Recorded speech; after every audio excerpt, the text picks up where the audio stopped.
분석 시작하겠습니다. 일단 지금 리플에 대한 단기적인 모습을 좀 말씀을 드리면요. 헤드앤숄더에 대한 제가 이 하락 패턴에 대한 하락분은 지금 다 나왔다고 말씀을 드렸습니다. 정확하게 헤드앤숄더에 대한 하락분 15%, 이 넥라인부터 해서 거의 15%, 16% 거의 다 나온 모습이죠. 지금 헤드앤숄더의 하락분이 다 나왔고, 그리고 지금 제가 말씀드린 1차 지지 구간이라고 말씀드렸던 이 채널에 대한 상단 부분에서 정확하게 지금 반등이 나오고 있는 그런 모습입니다. 하지만 제가 반등 가능성을 말씀을 드렸지만 매수 관점에서 말씀을 드리지 않았죠. 그 이유는 첫 번째로 좀 말씀드리면 지금 리플 도미넌스가 지금 이미 리플 도미넌스는 리플 차트보다 선행을 했다는 겁니다. 어떤 부분에서 선행을 했냐면요. 채널에 대한 상승 돌파가 나오고 돌파 이후에 다시 채널 안으로 들어왔다는 겁니다. 도미넌스가 선행을 했다는 건 리플도 따라갈 가능성이 높다. 그렇게 좀 보여지고요. 결국에 리플 도미넌스가 이 바닥은 찍어야 된다. 이 채널의 하단부는 단기적으로 찍는 모습이 좀 나야 된다라고 좀 보여집니다. 그리고 하락 패턴으로 지금 전환이 됐다는 겁니다. 채널에 대한 돌파 이후에 다시 채널 안으로 들어왔을 때는 채널의 하단부를 깰 확률이 높아진다라는 게 제가 항상 말씀드리는 어떤 하락 패턴에 대한 제 관점이고, 그리고 비트 상황입니다. 비트 상황. 비트 상황이 지금 현재 반등이 좀 나오고 있긴 하지만 30K에 대한 이탈 이후에 리테스트가 아직 끝났기 때문에 리플 같은 경우는 0.7달러에 대한 리테스트를 거치고 제가 0.7달러에서 위에 있을 때 말씀을 드렸죠. 리테스트가 끝났기 때문에 0.7달러에서 멀어질 거다. 지금 거의 10% 이상, 15% 정도 하락이 나온 모습이고, 비트는 리플보다는 강한 모습이지만 결국에 비트 또한 30K에서 멀어질 거다.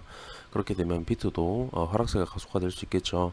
결국에 제 관점은 비트가 22 중후반에서 23 초 중반까지는 빠져야 된다는 게 제 관점이기 때문에 지금 현재 상황이 좋지 않기 때문에 리플이 현재 구간에서 이 단기적인 어떤 하락 패턴에 대한 하락분이 다 나왔다고 해도 큰 반등은 나오지 않을 거라고 지금 생각을 하고 있고, 그리고 지금 4시간 봉에서 보시게 되면 지금 이 하락 패턴 이후에 계속 흐르는 모습이 나왔습니다. 양봉이 나와도 다 상쇄시키는 음봉이 나오면서 굉장히 좀 어려운 모습이 좀 나오면서 흐르는 모습이 나왔는데, 지금도 마찬가지입니다. 어떤 모습이냐면요.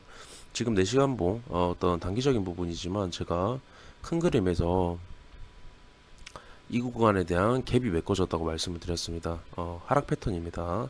이것도 제 관점에서는 하락 패턴, 갭 메웠다는 건 결국에 일단 1차적으로 이 상급등을 만들어냈던 시가 0.47달러를 깨기 위한 상승이다. 그리고 2차적으로는 채널에 대한 하단부를 깨기 위한 상승, 결국에 어떤 물량 털기의 움직임, 그리고 갭을 메웠다는 건 결국에 더 큰 하락을 하기 위한 움직임이라고 제가 계속 말씀을 드리죠.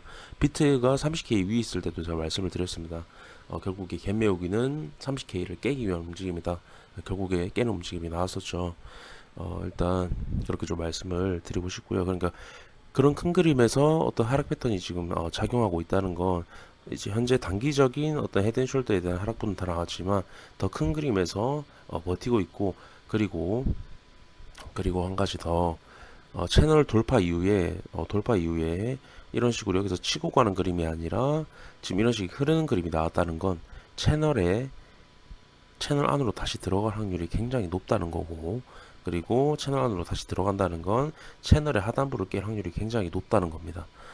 그렇기 때문에 지금 구간을 큰 반등 구간이라고 생각하지 않고 결국에 약반등 이후에 좀 아까 말씀드린 어떤 양봉이 나와도 음봉으로 강하게 빠지면서, 그렇게 되면 지금 반등이 나오고 있긴 하지만 여기서 매수를 하신다고 해도 매도 구간을 찾기가 굉장히 어렵겠죠.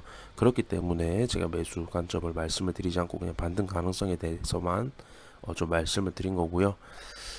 제가 생각하는 이 지지 구간은 0.37달러 채널의 하단부인데요.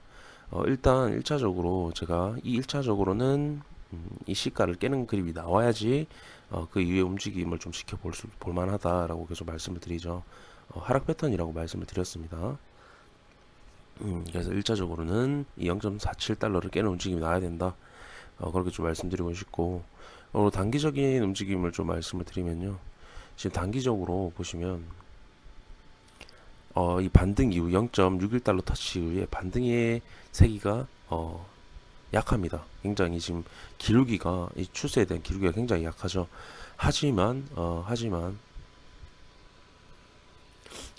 아니죠. 게다가 추세에 대한 지금 추세의 기울기도 굉장히 약한데 이 추세도 좀 이어가주면 괜찮은데 그 추세도 못 이어가서 이탈이 나왔다는 겁니다. 그렇다면 굉장히 반등이 약하다는 거죠. 그러면 밑으로 아까 제가 말씀드린 어떤 비트의 상황이나 도미넌스가 이미 선행을 했다 말씀드렸죠. 그렇게 되면은 채널 밑으로 빠지는 그림이 나올 수 있다는 겁니다. 그래서 제가 아까도 말씀드렸지만 매수 관점에서는 좀 말씀을 드리지 않은 거고요. 그리고 또 추가적으로 말씀을 드리면 지금 현재 추가적으로 말씀드리면요. 일봉에서 갭 메우기에 대한 부분이 나왔기 때문에 결국에 제가 하락에 대한 패턴이라고 말씀을 드렸고 지금 현재 보시면 반등이 나와도 다 상승시키는 움직임이 나오면서 계속 흐르는 그림이 나오고 있습니다. 그렇다는 건 제가 아까 말씀드린 어떤 이 양봉에 대한 시가는 깨야 된다고 말씀을 드렸기 때문에 지금 구간에서 어떠한 반등이 나와도 이런 식의 그림이 나오면서 흐를 확률이 있다는 겁니다. 그리고 제가 리플을 좀 가장 비슷한 코인으로 갈라코인 말씀을 드렸죠. 갈라코인도 위에 갭이 있었는데 갭에 대한 이 되돌림 갭 메우기가 끝나고 이때도 대형 호재로 올라갔던 겁니다. 리플도 대형 호재로 급등을 했었죠. 하지만 갭을 메웠다는 건 이 큰 하락 상승을 만들어냈던 시가를 깨려는 하락에 대한 패턴이다 말씀드렸죠. 그대로 비트가 상승하든 말든 그대로 깨는 움직임 나왔고 결국에는 더 큰 하락을 하기 위한 움직임이다 라고 계속 말씀을 드리죠. 칼라코인 계속 제일 비슷하다 말씀드렸습니다. 리플이 0.8달러 위에 있을 때도 계속 말씀드렸던 패턴이고요. 계속 비슷하게 움직일 거다, 비슷하게 흐를 거다 계속 말씀드렸던 거고 결국엔 지금 흐르는 그림이 계속 나왔죠. 그러니까 결국에 시가를 깨야 된다는 겁니다. 제 관점은요. 그래서 지금 구간은 약반등으로 끝나지 않을까. 그러니까 제가 이 헤드앤숄더 이 하락분이 다 나왔다 말씀드렸고 반등 가능성도 다 말씀을 드렸습니다. 하지만 그냥 매수 관점에 대해서만 말씀을 드리지 않았을 뿐이고요.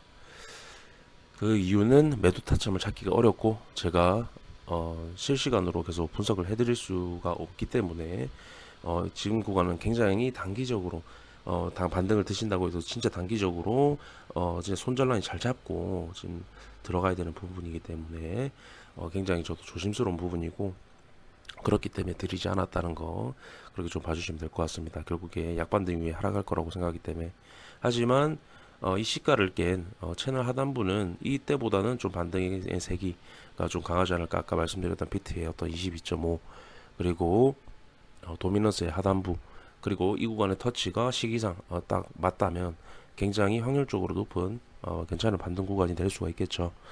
그렇기 때문에 지금 구간은 그런 감면 형태가 맞다 라고 좀 말씀드리면서 오전 분석 영상에서 마무리하도록 하겠습니다.